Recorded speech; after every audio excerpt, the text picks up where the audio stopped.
Assalamualaikum warahmatullahi wabarakatuh. Bismillahirrahmanirrahim. Alhamdulillahi rabbil alamin. Allahumma salli ala Sayyidina Muhammad wa ala ali Sayyidina Muhammad wa barik wa sallim ajma'in.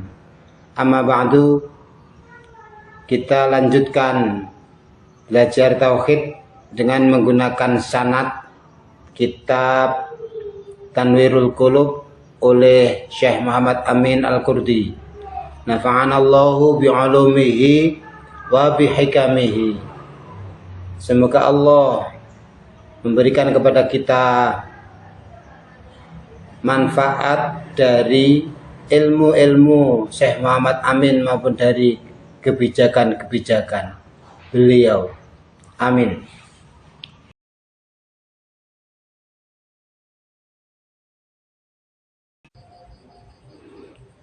Bismillahirrahmanirrahim. Wa amma qiyamuhu binafsihi.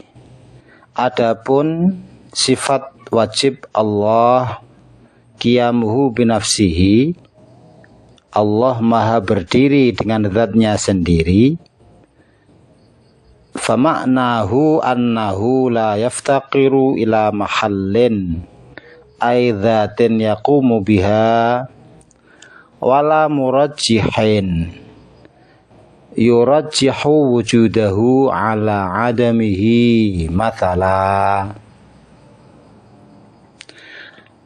Makna qiyamuhu binafsihi adalah bahwa Allah tidak membutuhkan tempat atau benda yang Allah menempel pada tempat atau benda tersebut untuk ada. Dan Allah tidak membutuhkan sesuatu yang mengunggulkan Dia, yaitu Allah, menjadi ada, mengungguli Dia, Allah, seandainya tidak ada. Mengunggulkan dua kemungkinan, diunggulkan satu menjadi ada, umpamanya begitu. Berarti makna qiyamuhu binafsihi ini bahwa Allah tidak membutuhkan benda yang digunakan untuk menempel sehingga menjadi ada, menempelnya Allah sehingga Allah menjadi ada. Dan Allah tidak membutuhkan satu penentu adanya. Kan sesuatu itu diumpamakan ini belum ada, kok menjadi ada, ini namanya dua hal yang sama kemungkinannya. Mungkin ada, mungkin tidak ada. Lah, hal yang mungkin ada dan mungkin tidak ada ini mumkinat. Ini untuk menjadi ada membutuhkan murajjih, sesuatu yang mengunggulkan sifat ada, mengalahkan sifat tidak ada. Lah ini Allah tidak begitu. Tidak butuh penentu atau pengunggul dari dua kemungkinan sehingga menjadi ada, dan tidak pula membutuhkan benda yang dijadikan tempelan sehingga Allah setelah menempel menjadi ada. Dua-duanya hal ini tidak ada pada Allah. Maka tidak ada lain bahwa Allah adalah qiyamuhu binafsihi, ada dengan sendirinya, ada dengan zatnya sendiri. Wadidduhu ihtiyajuhu ila zatin au murajjihin. Kebalikan dari sifat qiyamuhu binafsihi adalah ihtiyajuhu ila zatin au murajjih, butuh kepada benda atau sesuatu penentu. Ini mustahil bagi Allah. Tidak masuk akal Allah membutuhkan benda untuk menempel menjadi ada Allahnya. Nggak mungkin. Nah, bendanya itu yang menciptakan terus siapa nanti malah bulat lagi. Kemudian juga tidak butuh Allah ini kepada penentu. penentu yang menyebabkan Allah menjadi ada. Lah nanti berarti penentu itu loh yang menjadi Allah. Nah, terus Allah ini bagaimana posisinya? Allah dia penentu itu. Jadi nggak butuh penentu yang lain. Allah sang penentu itu. Allah sang murajih itu. Nggak butuh murajih yang lain. Itu nanti menjadi masuk akal adanya Allah ini. Dan Allah pasti ada. Nggak ada juga nggak masuk akal. Karena nanti nggak ada sesuatu yang menentukan. Ya. Para netizen yang kami hormati, hal demikian ini termasuk dialektika ilmu tauhid. Agak sulit bagi sebagian orang, bagi orang yang mungkin tidak menekuni ilmu tauhid yang model akli, model logis. Ini agak sulit.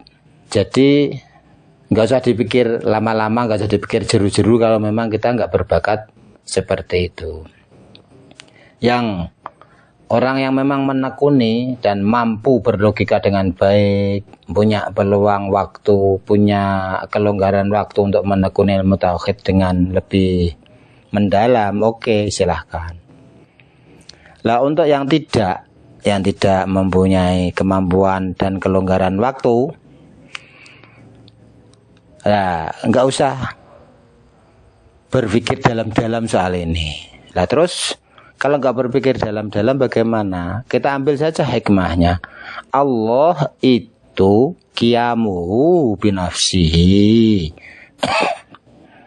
Kalau selain Allah tidak qiyamuhu binafsihi, tapi ada dengan pertolongan Allah, dengan penciptaan oleh Allah. Gitu caranya.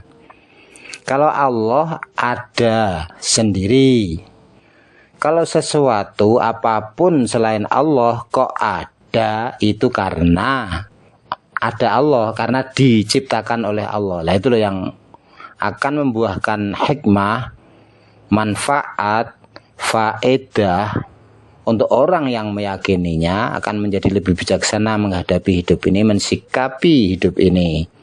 Itu loh yang penting. Jadi bukan perdebatan ilmu kalamnya, bukan perdebatan ilmu tauhidnya. Perdebatan ilmu tauhid biar dipandegani oleh orang-orang yang memang berbakat. Bismillahirrahmanirrahim. Lanjut. Wa dalilu alaihi ma'aqlan. Pembuktian bahwa Allah tidak membutuhkan benda untuk dia menempel kepada benda itu sehingga menjadi ada. Dan juga Allah tidak membutuhkan penentu dari dua kemungkinan ada dan tidak ada menjadi tertentu ada. Pembuktiannya adalah annahu, pembuktian menurut logika, aqlan menurut logika, annahu lawihtaja ila mahallin lakana sifatan wasifatu la tattasifu bisifat. Pembuktian pertama, diandaikan Allah membutuhkan tempat untuk ditempeli, menjadi Allah yang menempel itu menjadi ada, berarti Allah itu sifat, sesuatu yang menempel pada sesuatu yang ada itu namanya sifat. Keadaan benda berarti sifat keadaan benda. Padahal menurut logika wasifatu la tattasifu bisifat. Sesuatu kok menempel, ada karena menempel. Ini tidak bisa diberi tempelan lagi. Kalau yang diberi tempelan ini harus sesuatu benda yang ada begitu. Ada tanpa menempel, ada dengan sendirinya. Itu. Ini juga mohon maaf, ini perdebatan atau ini termasuk penjelasan akli, tauhid akli ya, agak rumit lagi ini. Kalau kok nanti sebagian kita nggak bakat memikir, ya sekalian dipikir. Wakat sabata, nggak usah dipikir jeru-jeru, biar dipikir oleh orang yang memang berbakat menjaga ilmu tauhid akli yang membutuhkan logika tinggi itu. Wa qad thabata annahu yusafu bil qudrati wal iradati wa ghairihima. Allah kalau seandainya merupakan sifat, dan sifat itu tidak mungkin ditempeli oleh sifat.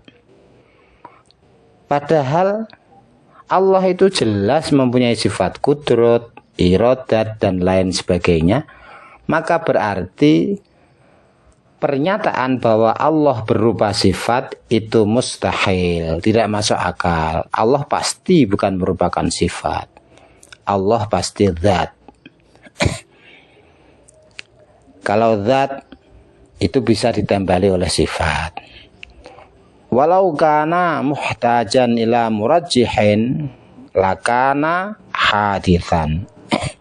Kemudian diandaikan Allah membutuhkan penentu untuk menjadi ada, berarti Allah itu makhluk, sesuatu yang ditentukan. Hadits, sesuatu yang bisa ada karena ditentukan oleh sesuatu yang lain. Wa huwa batil bidalili qidamihi ta'ala. Pernyataan bahwa Allah itu makhluk, ya jelas itu pernyataan yang rusak. Karena Allah pasti bersifat dahulu. Dahulu ini tanpa pencipta sudah ada. Tanpa dicipta, ada tanpa pencipta, tanpa awal. Nah itu.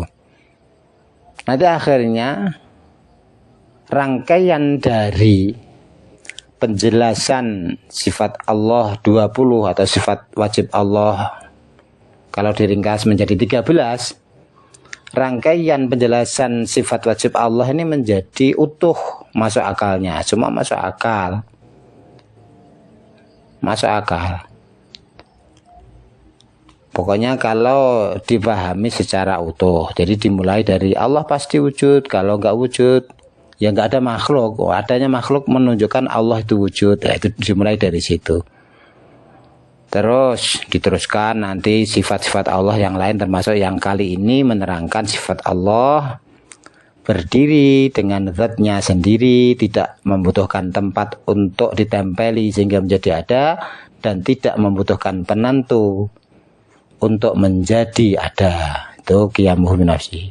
Kemudian wanaqalan, dalil bahwa Allah bersifat qiyamuhu binafsihi dari ayat Al-Quran, dari dalil naqli antara lain ayat Al-Quran qauluhu ta'ala a'udzubillahi minasyaitonir rajim innallaha laghaniyun 'anil 'alamin. Sungguh Allah pasti adalah zat yang tidak butuh apapun dari makhluknya. Al-Ankabut ayat 6. Wa qauluhu ta'ala ya ayyuhan nasu antumul fuqara'u ilallah wallahu wal ghaniyyul hamid. Wahai sekalian manusia, kalian semua adalah al-fuqara'u, hamba-hamba yang tergantung, ilallah, kepada Allah, hamba-hamba yang butuh kepada Allah. Dan hanya Allah lah, dia sendiri, Allah lah yang maha tidak butuh apapun dan maha terpuji. Surat Fatir ayat 15. Wa kama annahu ta'ala ghaniyun 'anil mahalli wal murajjihi, kadzalika huwa ghaniyun 'an jami'i wujuhil intifa'i wa jami'il aghradi fi af'alihi wa ahkamihi. Terkait dengan pembahasan bahwa Allah tidak butuh pada tempat dan tidak butuh pada penentu adanya, adalah keyakinan kita yang betul Allah tidak membutuhkan segala macam fungsi makhluk untuk Allah. manfaat makhluk untuk Allah. Tidak butuh itu. Artinya Allah lepas dari mendapat kegunaan dari makhluk, mendapat manfaat dari makhluk. Wa jamil aghrad fi af'alihi wa ahkamihi, juga Allah terlepas dari bersifat mempunyai keuntungan-keuntungan dengan perbuatan-perbuatan dan aturan-aturannya Allah. Keuntungan yang kembali bagi Allah itu mustahil, tidak mungkin. Naam, tanbani 'alaiha hikamun wa masalihu. Walaupun adanya aturan-aturan, perbuatan-perbuatan Allah, aturan-aturan Allah, ini memuat hikmah-hikmah dan kemaslahatan-kemaslahatan yang tarji'u ila manfaatil khalqi tafaddulan wa ihsanan minhu la ilaihi ta'ala, yang hikmah-hikmah maupun kemaslahatan-kemaslahatan itu akan kembali kepada bermanfaat untuk para makhluk sebagai bentuk karunia Allah dan bentuk kebaikan Allah bagi makhluk, kepada makhluk yang tidak kembali kepada Allah. Jadi manfaatnya tidak untuk Allah, maslahahnya juga tidak untuk Allah, tapi semua hikmah maupun kemaslahatan itu kembali kepada makhluk atau untuk makhluk sebagai karunia Allah kepada para makhluk itu. Fala tanfa'uhu ta'atuna wala tadurruhu maksiatuna. Bentuk ketaatan kita kepada Allah tidak memberikan keuntungan kepada Allah. Bahkan takdir kita seandainya ditakdirkan maksiat, itu juga tidak merugikan Allah apapun. Wa innama amarona wa nahana lima ya'udu alaina an ala annahu huwal ghaniyyu an ayyasila ilaihin naf'u minhu fa kaifa la yakunu ghaniyan anhu. Allah hanyalah memberikan perintah dan memberikan larangan untuk para makhluk ini untuk kemaslahatan yang kembali kepada mereka, dan Allah tidak butuh manfaat itu kembali untuk Allah. Ada keuntungan yang kembali kepada Allah itu tidak butuh.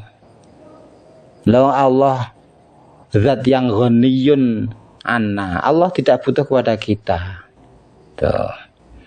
Wa syawahidu dzalika minal kitabi was sunnati katsiratun. Dalil-dalil yang menunjukkan bahwa Allah tidak mendapatkan keuntungan dan kerugian dari makhluknya ini banyak, ada dalam Al-Quran maupun dalam As-Sunnah. Contohnya, qala ta'ala, a'udzubillahi minasyaitonir rajim, man 'amila sholihan falinafsihi wa man asa'a fa'alaiha. Fussilat ayat 46. Di dalam surat Fussilat ayat 46 disebutkan barang siapa melakukan amal soleh maka amal soleh itu akan kembali kepada diri orang tersebut, dan barang siapa melakukan amal kejelekan maka amal kejelekan itu akan menimpa, akibatnya akan menimpa orang yang melakukannya. Wa qala ta'ala, juga ayat Allah, a'udzubillahi minasyaitonir rajim, in ahsantum ahsantum li anfusikum wa in asa'tum falaha. Al-Isra ayat 7 disebutkan, apabila kalian berbuat baik maka nyatalah kalian telah berbuat baik untuk kalian sendiri. Dan apabila atau seandainya kalian berbuat buruk, maka perbuatan buruk itu juga untuk kalian sendiri. Waqala ta'ala, Allah juga berfirman, wa man jahada fa innama yujahidu li nafsihi. Al-Ankabut, surat Al-Ankabut ayat 6 menyebut, barang siapa bersungguh-sungguh untuk mengabdi kepada Allah, maka sesungguhnya dia